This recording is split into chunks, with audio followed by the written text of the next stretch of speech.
here with Andre Cisco in London. Andre, welcome to London. I think for you it's probably better to say welcome back. You've been here enough times. How are you doing?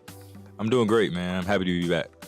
Now, I'm saying that for people that aren't aware, previously with the Jaguars, you've played a number of games in London. Why do you enjoy coming here so much? And obviously you've experienced a lot more than a lot of players have in the league. Man, the NFL season is already so hard. It's nice to come out here and get a balance of, change of scenery with the hard work we have. And it's a really cool experience to play an international competition. The NFL is a very small world because we're just talking off camera. We interviewed Greg Newsome in the exact same spot, same seats last week. You have a connection to him, I believe? Yeah, Greg, we went to high school together. Just our last year. I went to a boarding school that was a highly rated football team, so guys would transfer in. He's from Illinois, so we spent a year together at IMG. Shout out to Greg. I believe you're a New York State kid, Syracuse. From doing a bit of prep and looking at this, you had an unbelievable, as you well know, college career, ACL injury at the end. How difficult was that for you to then obviously watch those last games, be injured, and then decide to yourself, I'm going to declare for the draft? How difficult was that period, or was it just a very exciting period? Yeah, it was a tough period in terms of what I visualized my last year looking like, what I visualized the NFL draft looking like.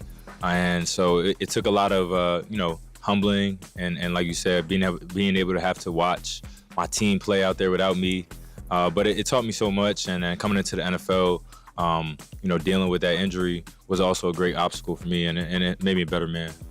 I sat in a press conference with your head coach earlier on, and I walked out of it feeling that I would run through a brick wall from Aaron Glenn. I know he's only been here for a certain amount of time, but you can really feel his energy and just feel what he's like. What's he like whenever the cameras are away and you guys are in meetings together? AG's a really special leader. Definitely somebody I've learned a lot from in a short amount of time. And I think my favorite part about him is he is the same person on and off camera. He's intense. And he expects a lot out of his guys, and it allows you to kind of continue to understand the high level of urgency we need to become who we want to be as players, as men, and as a team. So I appreciate AG. Sometimes it's easy for people to look at a record and see 0-5 and think, well, okay, you guys are on a journey, and that's something he talked about at length earlier on in the press conference. What is the vibe like at the moment? Because we still have so many games left, and you guys are building, and I think that's something you could even see watching you guys train earlier on.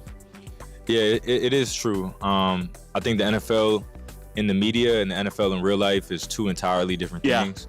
Our day-to-day is it is a grind, and you really can't take much time to look up. Even if you're 5-0, there's not much to celebrate, and so there's some challenges that come with being 0-5 from the outside noise, but from the inside, that it's never over till it's over, and you have to just continue to hone in on the things that are about us, the process, and those type of things.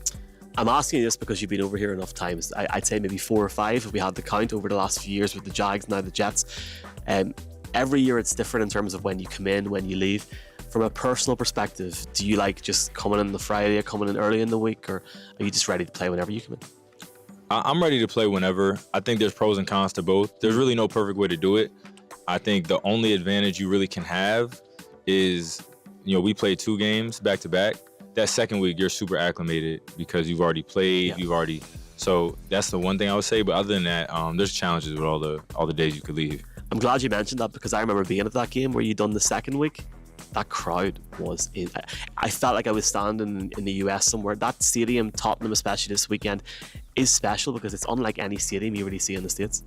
Yeah. I say it's much different because it holds a lot more people as well. It has like that symmetrical build, so you see people all around, all 3 levels, and it holds 90,000, like a lot of people.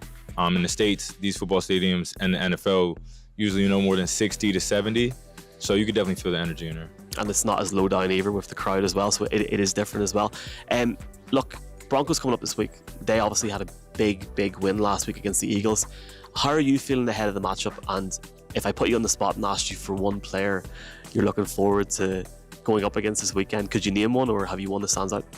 Yeah, I'll tell you, Evan Ingram. It's my former teammate and somebody I really looked up to, and appreciated all the knowledge and the example he set one in Jacksonville with me. So I'm looking forward to matching up against my former teammate Evan, and they're a good team. The Broncos obviously coming in after a big week last week. In terms of where you guys are at now, if you look back on your career, Who was a player that you looked up to growing up? And was it a safety? Was it a different player? Was it defense, offense? A guy you really looked up to? Yeah, I'm be honest. I never have the same answer for this question because I was just like, I was an NFL fan and I just loved watching football all day, all night. NFL Network was always on my TV. I could name every player in the NFL. Like, I was one of those kids. And so all 53, yeah? All 53. I could almost name all of them back then. And I say one of my favorite players to this day was Reggie Bush. I was a running back. He was obviously a great running back. LaShawn McQuaid, great player. Deshaun Jackson. I had a lot of guys I loved. You're rolling it back, man. We talked about Aaron Glenn, Steve Wilkes. What's it like being in the room with him and just learning from him? Yeah, Coach Wilkes is really good, man. And somebody I really appreciate his energy each and every day. He's the same. He's very demanding, coaches hard, but he's able to kind of reset with the players each and every week. And I think sometimes it's easy in this business to let things carry over. And so I appreciate how Coach Wilkes he resets, and his energy helps reset ourselves, because we as players are always going to be hard on ourselves, but he kind of brings a fresh energy. We were talking on the way over, and you've been over here so many times. You've never been to Ireland. One, did you catch any of the Dublin game a few weeks ago? And two, we have to get you over, man. We have to get you over. There's been a few Jets players over the summer as well. Yeah. I got to make my way to Ireland. I've been to a lot of places. That's considered Europe? Yeah. Okay.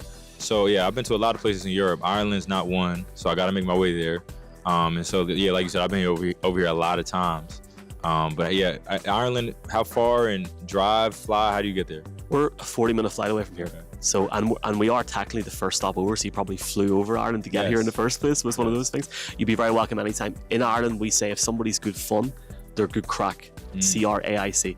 Who's the best crack in the locker room with the Jets? And you can't say yourself. Yeah, it's not me. We got some funny guys. Sauce Gardner's a pretty funny dude. Yeah. Quentin Williams and Quincy, both the brothers are really funny. So I'll probably say them. I think Quincy was actually over in Ireland during the summer, so you can ask him about the food. That's all I'm going to say. Just finally, the record you guys have, wipe that away. You're going into this game as if it's week one, for example. You're talking about the media standpoint there, and it's almost two different things. You guys are here to win a game, and you can really see that, and you can really feel the positive vibe this week. How do you feel yourself ahead of Sunday? Man, I'm excited. And like I said, these international contests are, you think about as a kid, how far you've come playing in the NFL, playing in London. You got to, approach it like a kid and have some fun as well as treat it like business. And so for me, I have a high sense of urgency personally going into this game. I really, really want a team win. I don't want to see some guys have their best days. So, I want to be part of a W this week. Wishing you all the best on Sunday. Thank you, man. Thank you, man.